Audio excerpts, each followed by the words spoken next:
Hello दोस्तों, स्वागत करता हूं मैं राहुल गरुड़ आपके अपने चैनल में जिसका नाम है राहुल यूनिवर्सिटी। आज हम कंटिन्यू करने वाले हैं scattering of white light in the atmosphere.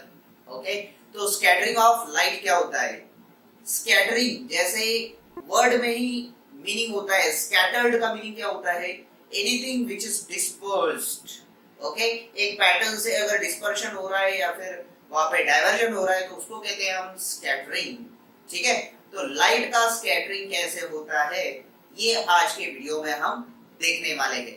तो देखो बच्चों, आपने ऑब्जर्व किया होगा आपके सराउंडिंग में जब जब कहीं पे और किसी ऑब्स्टेकल पे लाइट स्ट्राइक होती है तो वहां से लाइट जो है डेविएट होती है, क्योंकि वहां पे या तो रिफ्लेक्शन होता है या फिर रिफ्रैक्शन होता है। लेकिन अगर आपने किसी स्टोन को ऑब्जर्व किया होगा और उसके ऊपर अगर आपने टॉर्च से लाइट इंसिडेंट करवाई है तो वो जो स्टोन रहता है उसका ब्राइटनेस ज्यादा दिखता है आपको। क्यों दिखता है ज्यादा? Because light is being scattered. Light वहां से क्या होती है? स्कैटर हो जाती है। इसके लिए मैं आपको एग्जांपल दिखाना चाहता हूँ। देखो, ये हमारे पास टॉर्च है। ओके, इस टॉर्च का ये जो लाइट है इसका इंटेंसिटी बहुत ज्यादा है। इसको ऐसे आप देख नहीं सकते हो because whole light is inside this beam. ठीक है, लेकिन अगर हमने इस लाइट को ऐसे वाटर से पास किया तो ये इसे देखना बहुत ही आसान हो जाएगा। क्यों हो जाएगा आसान? बिकॉज जो इंटेंसिटी है लाइट का वो डिक्रीज हो चुका है। और डिक्रीज क्यों हुआ है? Because the light is being scattered.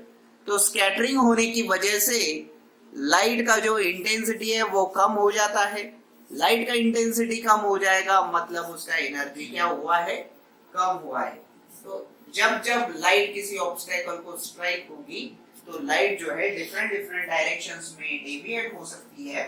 उसको कहते हैं हम स्कैटरिंग ऑफ लाइट। तो देखो यहाँ पे for example there is an obstacle, there are some particles of light, particles of matter which are kept in the path of light। तो इधर से यहाँ करके लाइट इंसिडेंट हो रहा है और ये पार्टिकल्स है, तो यहाँ से लाइट जो है डिफरेंट डिफरेंट डायरेक्शंस में ऐसे डेविएट हो जाती है टिंग टिंग टिंग करके। इसको कहते हैं हम स्कैटरिंग ऑफ लाइट। ठीक है, स्कैटरिंग ऑफ लाइट में याद रखना है वहां पे different different colours of light are also scattered. जैसे कि आपको अलग अलग कलर्स दिखते हैं, ये क्यों दिखते हैं? Because of scattering of white light into its constituent 7 colours. तो स्कैटरिंग में क्या होता है पहले उसका टेक्निकल डेफिनेशन देख लीजिए। Whenever light is striking onto the smaller objects, it is deviating from its path. It is called as scattering of light. Okay, scattering of light depends on the size of obstacle in the path of light। जैसे wall को अगर आप देख रहे हो तो wall का जो कलर रहता है या फिर बोर्ड का जो कलर है वो आपको यूनिफॉर्म दिख रहा है। क्यों? क्योंकि बोर्ड का साइज लाइट के वेवलेंथ से बहुत बड़ा है। लेकिन अगर पार्टिकल जो ऑब्स्टेकल है पाथ ऑफ लाइट के अंदर उसका साइज अगर बहुत ही छोटा है, जैसे होता है हमारा air molecule, that is oxygen molecule, nitrogen molecule, hydrogen molecule, air के अंदर जितने भी पार्टिकल्स है उनका साइज इतना छोटा है कि वो वेवलेंथ के साथ उसको हम कंपेयर कर सकते हैं लाइट के वेवलेंथ के साथ। तो जब वेवलेंथ के साथ कंपेयर किया जाएगा उसको तो उस समय पे लाइट का जो स्कैटरिंग होगा उसमें डिफरेंट डिफरेंट कलर्स का स्कैटरिंग हो सकता है।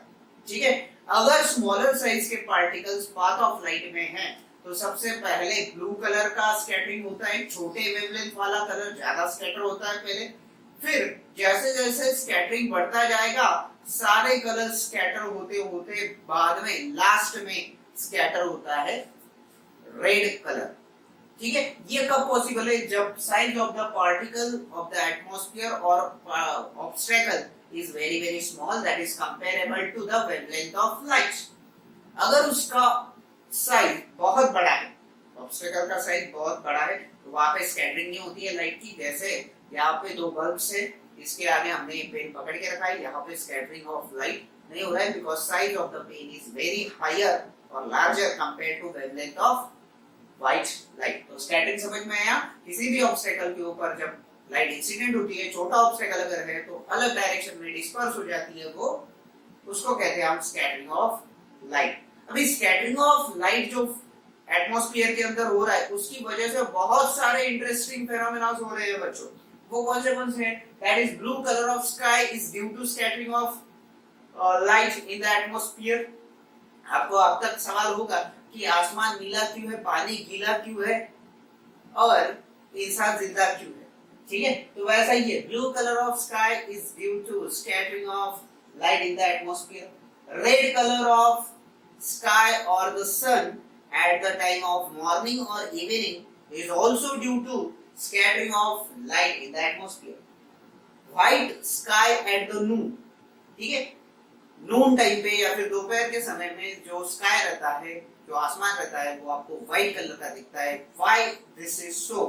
Because देखो तीन कलर आ गए इधर, blue colour of sky, red colour of sky at the morning and evening and white at the noon. तो ये सारे फिनोमेना कैसे परफॉर्म हो रहे हैं due to scattering of white lights, that we will see one by one.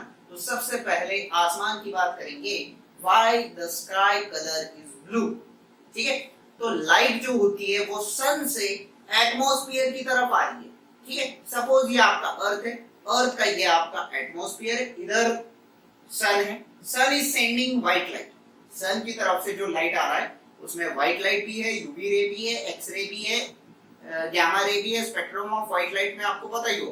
तो ये जो एटमॉस्फेयर के अंदर जब एंटर करेगा white light of sun, atmosphere के उस रीजन में पार्टिकल्स कौन से हैं बच्चों पता है? Air molecules. Which air molecules?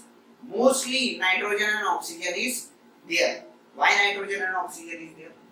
Because आपको तो पता ही, 78% of atmospheric content air is nitrogen and 21% is oxygen। तो 99% तो यही है, तो यही होंगे ना, यही कंसीडर करेंगे। तो नाइट्रोजन मॉलिक्यूल या फिर ऑक्सीजन मॉलिक्यूल रहेगा, उस मॉलिक्यूल का साइज इतना छोटा है कि वो वेवलेंथ ऑफ लाइट के साथ कंपेयर कर सकते हैं हम उसको। तो जब एटमॉस्फेयर में लाइट एंटर होगा, इट गेट्स स्कैटर्ड। तो स्कैटरिंग में सबसे पहले कौन सा कलर स्कैटर होता है? अभी मैंने 2 मिनट पहले आपको बताया था, ब्लू कलर सबसे ज्यादा पहले स्कैटर होता है। इसीलिए वहां पे ब्लू कलर का स्कैटरिंग ज्यादा होता है at the region where the sky starts.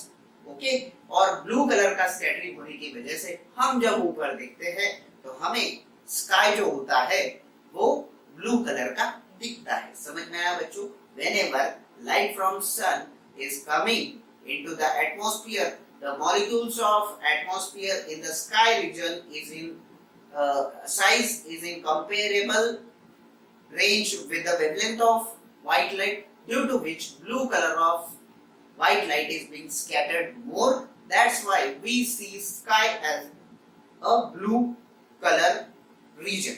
Okay, so this is the reason why sky is having blue color. दूसरा, red color of the sky at the morning and evening।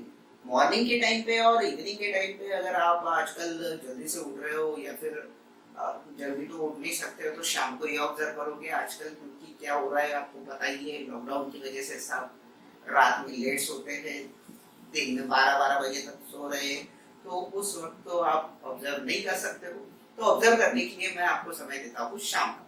ठीक है, morning के और शाम के समय पे ऐसा क्या हो रहा है कि व्हाइट लाइट जो है उसका स्कैटरिंग हो रहा है और रेड कलर आपको ज्यादा से ज्यादा दिख रहा है। तो यहाँ पे देखो बच्चों, सपोज दिस इज अर्थ, ये अर्थ है और यहाँ पे आप खुद खड़े हो, you are standing here, I want to observer हो आप। ठीक है, तो इधर अगर सन है, इफ सन इज हियर, ठीक है, तो कलर जो स्काई का रहेगा वो आपको ब्लू दिखेगा, उसका रीजन भी मैंने आपको बोल दिया। लेकिन eight the time of morning and evening, morning और इवनिंग के वक्त पे ऐसा क्या हो रहा है, तो हॉरिजॉन जो होता है, व्हाट इज हॉरिजॉन? हॉरिजॉन तो आपको पता ही है, तो हॉरिजॉन के रीजन में होता है सन, या तो यहाँ होगा या तो यहाँ होगा। ठीक है, जब सन ऐसे रीजन में होता है तो क्या हो रहा है, यहाँ पे जो लाइट का डिस्टेंस है, light has to travel smaller distance compare to these distances। तो हॉरिजॉन के रीजन में जब सन आता है तो light from sun has to travel largest distance, सबसे ज्यादा डिस्टेंस ट्रैवल करना पड़ता है, सबसे ज्यादा डिस्टेंस ट्रैवल करना पड़ रहा है। इसकी वजह से क्या होता है दोस्तों, देखो यहां से लाइट आ रहा है, एटमॉस्फेयर के अंदर एंटर कर रहा है, एटमॉस्फेयर के अंदर एंटर करेगा तो सबसे पहले ब्लू कलर का स्कैटरिंग होगा। ब्लू कलर पूरा का पूरा स्कैटर हो चुका है तो क्या बचेगा, बाकी के कलर बचेंगे ना।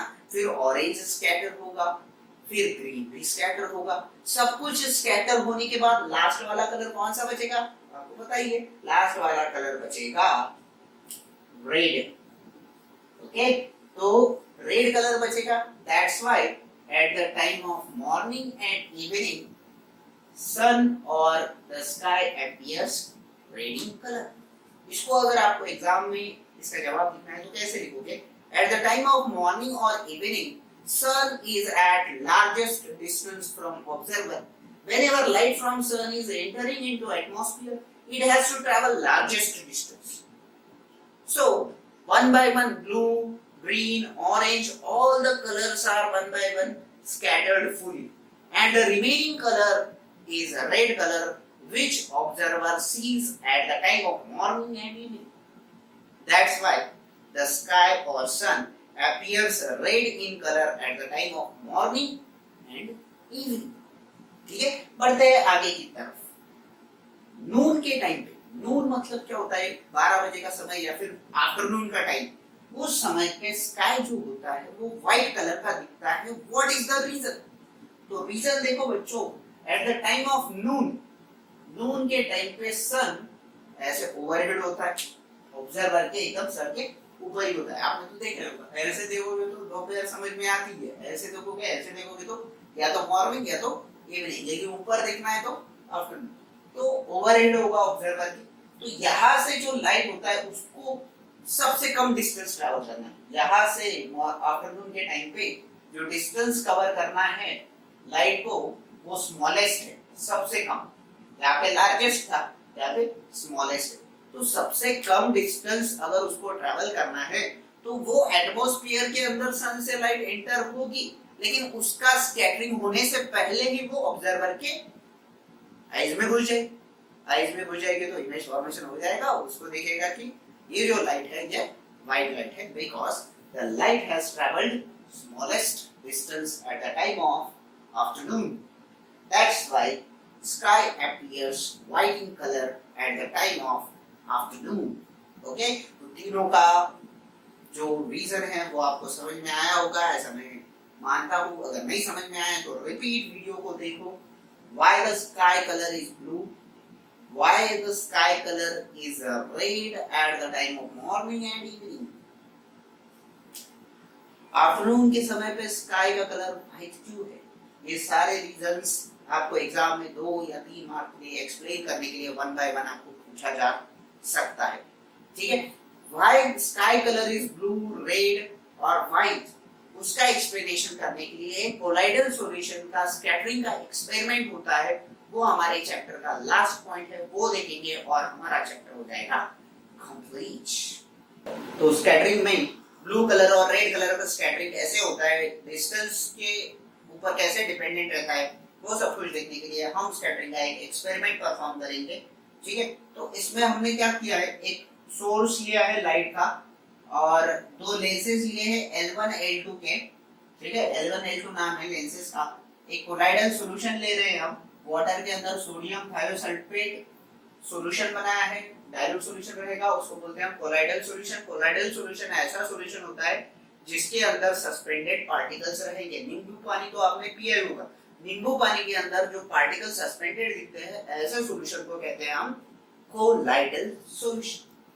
फिर यहाँ पे एक हमने फिल्टर दिया है, इसको कहेंगे हम शॉर्ट में फिल्टर, जिसमें से ये जो सेंट्रल होल वाला पार्ट है, इसमें से ही लाइट आगे पास कर सकती है।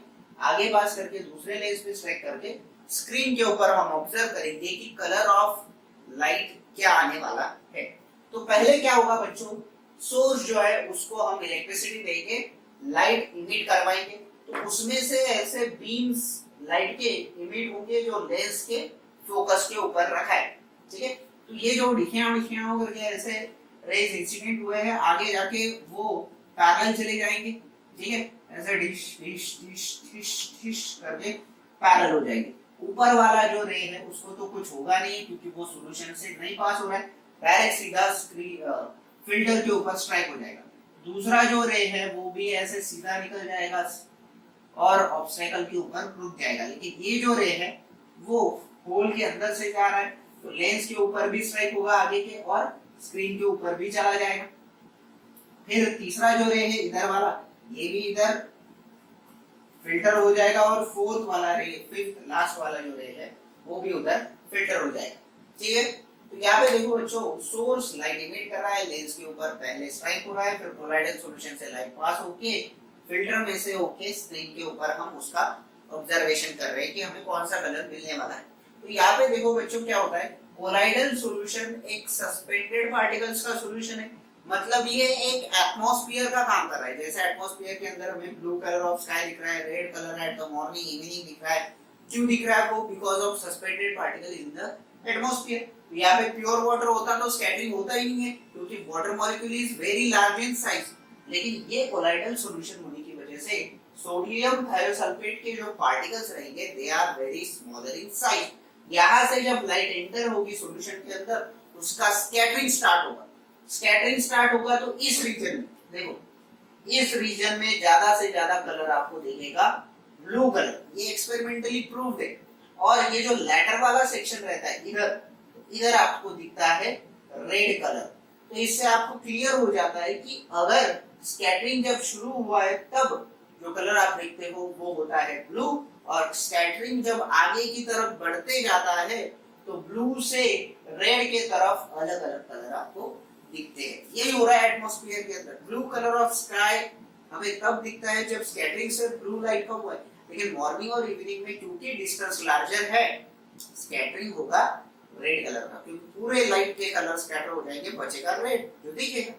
और नून के टाइम पे सबसे कम डिस्टेंस है, that's why you are observing white lights as it is at the time of noon. Okay, so this is the reason why the scattering of light is taking place from blue color to red color. जिसका smaller wavelength उसका ज्यादा scattering होगा। Smaller wavelength किसका है? तो blue का smaller है, red का लार्जर है, इसीलिए रेड का स्कैटरिंग होने के लिए समय ज्यादा लगता है। और एक पॉइंट बचा है दोस्तों इसमें, जब कोलाइडल सॉल्यूशन से लाइट पास करता है तो लाइट का आपको पाथ दिखता है। जैसे डार्क रूम में अगर आपने एकदम से टॉर्च ऑन कर दिया, डार्क रूम में एकदम से टॉर्च ऑन कर दिया तो आपको लाइट का पाथ दिखता है। या फिर अंधेरे के समय में रात में अगर आप टॉर्च लेके घूम रहे हो तो टॉर्च का जो पाथ रहता है लाइट का वो आपको दिखता है, मतलब एटमॉस्फेयर के सस्पेंडेड पार्टिकल्स दिखते हैं। इस फेनोमेना को कहते हैं हम टिंडल इफेक्ट। ठीक है, इसका अगर आपको डेफिनेशन करना है, so whenever light is passing through the canopy of the forest, it appears that the rays are diverging. This phenomena is called as Tyndall effect in the atmosphere. Day to day life में भी हम observe करते हैं, जब जब आप torch on करते हो तो रात के समय पे अगर टॉर्च ऑन करोगे तो उसका एक पाथ दिखता है। ठीक है, जैसे अगर आपने कोई सुपर हीरो मूवी देखा हो तो उसमें वही करते हो, ऐसे टॉर्च जैसा कुछ कंपोनेंट होता है उसको ऑन करता है, उसमें से तलवार निकल जाती है। That is nothing but Tyndall effect. ठीक है बच्चों, तो यहाँ पे हमारा दूसरा चैप्टर जो है 10th CBSE के सिलेबस का, that is Human Eye and Colorful World is finished. ठीक है, अगले वीडियो में हम कंटिन्यू करेंगे करंट इलेक्ट्रिसिटी वाला सेक्शन। तब तक के लिए ज्यादा से ज्यादा पढ़ाई करो, चैप्टर्स दोनों रिवाइज कर लेना है। ये है लाइट सेक्शन जो आगे चल के बहुत ज्यादा इंपॉर्टेंट है 11th-12th के सिलेबस के लिए। और अगर आपको नीट जेईई देना है तो उस टॉपिक का बहुत ज्यादा वेटेज वहां पे होता है। Thank you. लाइक करना मत भूलना, सब्सक्राइब करो चैनल को, बेल आइकन को दबाओ क्योंकि आपको पता चलेगा कि नए नए वीडियोस कब आने वाले हैं, नोटिफिकेशन मिलेगा। तो सब्सक्राइब करना मत भूलना, लाइक करो, शेयर करो और बेल आइकन को प्रेस करो। Thank you. Stay safe at home.